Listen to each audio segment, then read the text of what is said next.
Several months ago, we wrote a book, a PDF book called Email It, Seller's Guide to Writing Effective Emails, and you can find that at emailitsellersguide.com.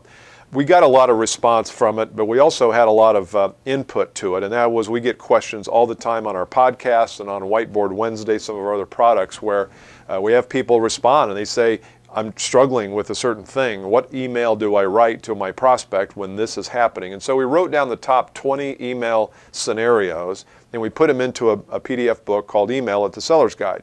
And today I want to talk a little bit about how to write an email when a deal is stuck or stalled. That's one of the most popular ones, and I'll share with you a template of what you can use. I'll read a little bit of what's in the booklet here, and then at the end I want to share with you a couple other modern rules of emailing that I think you might find helpful.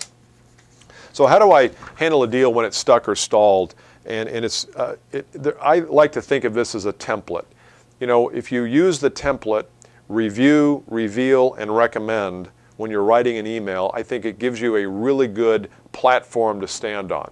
So in this case, when you have a prospect who's stalled or stuck, the review would be, it's been a while since we've talked, I've left several messages and not heard back.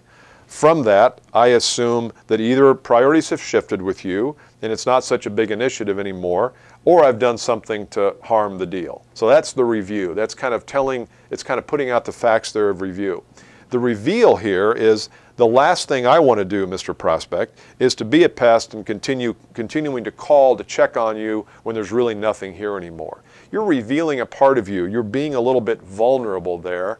Which you would probably do in person, but unfortunately when we go to write emails, we get this mask and this armor on, and we send out these emails and there's no flair at all to them. There's no personal insight. And so I like this concept of revealing there. And then recommend is the third area. And in this case, we say, here's what I propose, Bob, is we get together sometime the next couple of weeks and either decide to move forward or end it. And I'm okay with either answer. If I don't hear from you by Friday at 5, on and on it goes. So you can get the language in the Email It book, but I wanted to give you some sense of the template that we use on some of these. And so if you have a prospect where a deal is stalled, use your own words, but follow this review, reveal, and recommend template. And I think it'll help clarify what you need to write, and also it'll help you get some good response too. Now, I want you to stay tuned for a couple of more modern emailing rules.